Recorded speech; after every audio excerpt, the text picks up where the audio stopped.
Mesdames, Messieurs, bonsoir et bienvenue à votre émission La Chronique Chiropratique. Toujours en notre compagnie, le docteur en chiropratique, Mme Cynthia Pitre. Bonsoir, Cynthia. Bonsoir.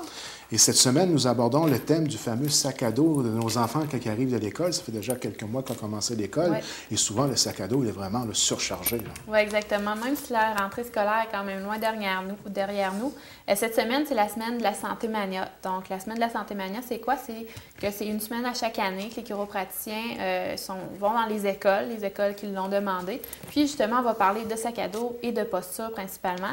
Donc, c'est pour ça que cette semaine, je trouvais que c'était très approprié de parler au niveau des sacs à dos, donner quelques conseils là, pour avoir de saines habitudes de vie, éviter justement que nos enfants développent des maux de dos qui seraient principalement dus là, à leur sac à dos. Donc, c'est sûr que si le coût d'un sac à dos a un prix, le poids des manuels scolaires sur les épaules de notre enfant peut en avoir un aussi. Donc, c'est très important d'être capable de choisir le bon sac à dos et de savoir remplir et prendre son sac à dos. Et justement, vous allez nous présenter des statistiques très intéressantes sur le sujet. Là. Oui, selon une étude menée par Santé Québec, il y a 35 des jeunes de 9 ans et moins qui éprouveraient des douleurs au dos. Ça, donc, oui, c'est quand même surprenant. 35 là, c'est quand même un élève sur 3 de 9 ans qui a mal au dos, donc c'est quand même assez surprenant. Puis, chez les jeunes de 13 ans à 16 ans, il y a plus de 50 d'entre eux qui vivent des épisodes de maux de dos en moyenne une fois par mois. Donc, ça aussi, c'est quand même un jeune sur 2 qui a mal au dos une fois par mois chez les adolescents. C'est important à ce niveau-là aussi. Donc, souvent, les sacs à dos trop lourds ou encore mal ajustés vont être responsables de ces douleurs-là. Puis, un mauvais port de sac à dos d'école peut affecter la posture de notre enfant à moyen, puis aussi à long terme, et même provoquer des blessures. Donc, à ce moment-là, si le sac à dos n'est pas adéquat, on peut développer des maux de dos, de cou, de bras, d'épaule, des maux de tête ou encore d'autres tensions musculaires. Donc, une bonne information va vraiment aider à prévenir les blessures. Puis, c'est mieux de savoir avant tout pour prévoir. Puis régler ce problème-là le plus tôt dans l'âge scolaire pour oui, que ça ait exactement. des répercussions à long terme. Là. C'est ça. Comment on fait pour choisir un sac à dos de façon convenable? Donc, dans le fond, le sac à dos, quand il est vide, il ne devrait pas peser au-delà de 500 grammes pour un enfant, puis 1 kg pour un adolescent. C'est pas beaucoup. Non, c'est pas beaucoup. Donc, dans le fond, ça, on y va pour les gens qui sont plus habitués avec les livres, c'est-à-dire environ 1 livre pour un enfant, puis 2 livres là, pour un adolescent. Donc, déjà en partant, les sacs à tout ce qui est cuir est à peu près éliminé. Là. Ben oui, puis il n'y a pas grand monde qui suit ce barème-là. Là. Non, c'est ça. C'est Donc, pratiquement tout le monde qui est dans l'erreur. Une fois rempli, en plus, il ne devrait pas excéder 10 du poids corporel de votre enfant.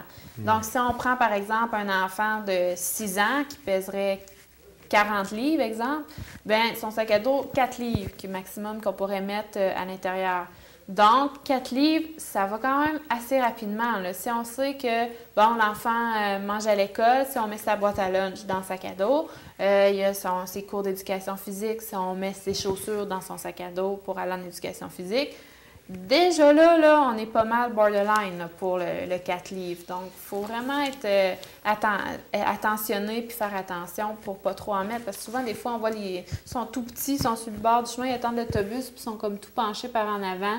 C'est parce que leur sac à dos est trop lourd. On cherche l'enfant derrière le sac à dos. Oui, à peu près, là, tu sais.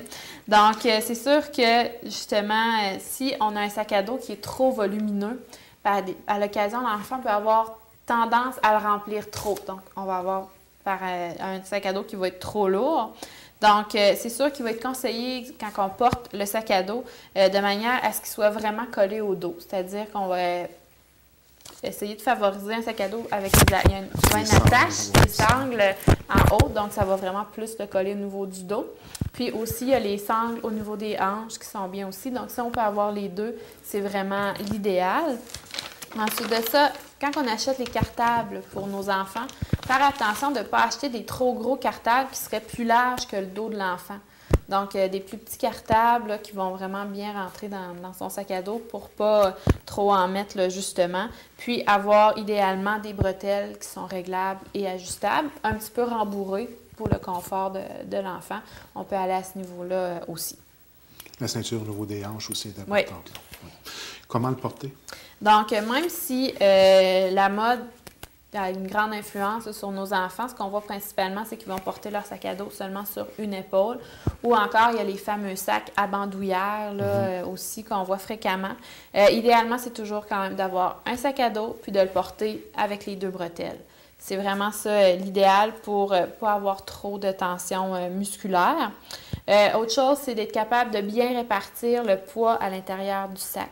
Donc, ce qu'on va privilégier, c'est qu'on va mettre les objets plus lourds vers le dos du sac, la partie qui est à côté sur notre dos. Puis, les objets moins lourds, on va les mettre plus vers l'avant. Les objets qui sont de forme irrégulière aussi, on va les mettre là, plus vers l'avant. C'est un peu les mêmes conseils que pour ceux qui font de la randonnée en forêt et qui ont apporté un sac. C'est exactement les mêmes conseils. C'est exactement la même chose. Parce qu'on veut quand même équilibrer là, le poids à l'intérieur du sac, pas le concentrer tout à la même endroit.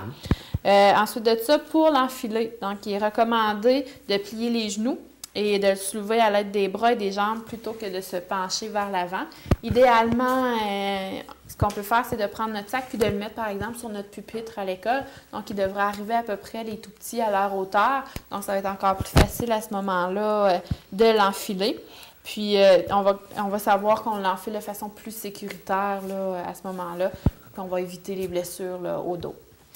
Et puis avec les nouvelles technologies qui sont maintenant accessibles à l'ensemble de la population, je crois que vous avez vraiment des choses très intéressantes à nous suggérer. Là, oui, ça, exactement. Ça, quand j'ai préparé la chronique, j'ai trouvé ça vraiment intéressant. J'y avais pas pensé moi-même. Puis quand j'ai vu, j'ai dit, ben oui, c'est vrai que ça pourrait être vraiment bien pour les enfants. Donc, c'est ça, les nouvelles technologies sont présentes. Donc, on devrait essayer de les utiliser à bon escient. Donc, maintenant, les industries du numérique possèdent des ordinateurs qui sont quand même assez fins et assez légers, qui permettent de stocker des livres sur leur disque dur. Même, des fois, on voit souvent les petites tablettes là, à la télé qui annoncent. Là. Donc, ça aussi, ça permet de stocker des livres à l'intérieur de ça. Donc, ça pourrait être quand même un moyen utile de troquer le port des manuels dans les sacs d'école pour un ordinateur portable plus léger pour le dos, mais tout aussi efficace pour l'apprentissage. Donc, à la limite, les enfants auraient ces tablettes-là ou un petit ordinateur portable, puis c'est là-dedans qu'il y aurait tous leurs livres. Donc, c'est vraiment, j'ai trouvé quelque chose qui va vraiment être intéressant.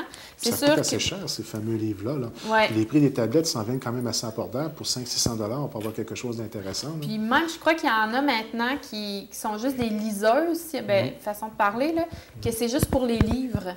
Donc, celles-là sont beaucoup plus abordables. Il me semble qu'il y a une publicité à la télé. Il y en a une, là, c'est comme... Ça représente peut-être 130 $, mais c'est juste pour des livres. Donc, tu sais, même elle me dit ça, c'est quand même... Il faut acheter les manuels d'école. Donc, une meilleure ou une autre. C'est ça. Puis ça, c'est écologique. Ben oui. Tu l'achètes une fois, puis ça peut être bon pour tout le primaire de l'enfant, à la limite. Là. Oui. Donc, fait que c'est sûr que l'implantation des nouvelles technologies dans les pratiques pédagogiques, par exemple, c'est encore quand même limité. C'est pas quelque chose que... Je pense que les écoles auraient peut-être tendance à se tourner vers ça. Mais c'est sûr que les commissions scolaires et les maisons d'édition, justement, c'est eux peut-être qui ne semblent pas peut-être vouloir embrayer le pas tout de suite.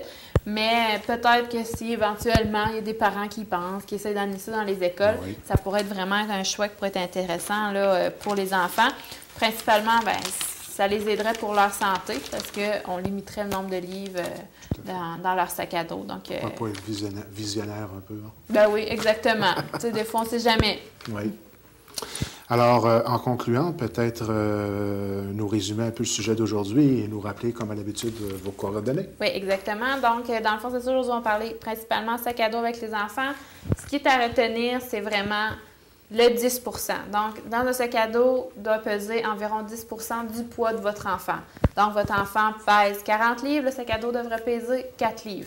Donc, il faut vraiment faire attention. Qu'est-ce qu'on met dans les sacs à dos? Les enfants qui amènent tous leurs livres à chaque soir, essayez de leur faire comprendre que c'est peut-être pas la bonne façon de faire. On amène le strict nécessaire. Puis, bien répartir également le poids dans le sac à dos. Les objets plus lourds, à la partie postérieure du sac à dos, les objets les moins lourds à la partie intérieure et aussi les objets irréguliers à la partie antérieure. Et puis, on va essayer de privilégier un sac à dos léger avec des sangles au niveau à l'avant ici, puis également au niveau des hanches. Donc, puis aussi, quand votre enfant va prendre son sac à dos, bien plier les genoux ou sinon le mettre sur son pupitre à l'école. Donc, c'est vraiment faire attention parce que, On dit, ah, ben c'est pas grave, mais on a vu avec les statistiques qu'il y a beaucoup d'enfants qui ont mal au dos. Donc, on veut pas que notre enfant à 10-12 ans commence déjà à avoir des problèmes de dos. Donc, on essaye avec les sacs à dos là, de faire notre gros possible pour que les enfants soient à l'aise avec ça. Si jamais vous avez des questions ou des commentaires, vous pouvez toujours me rejoindre.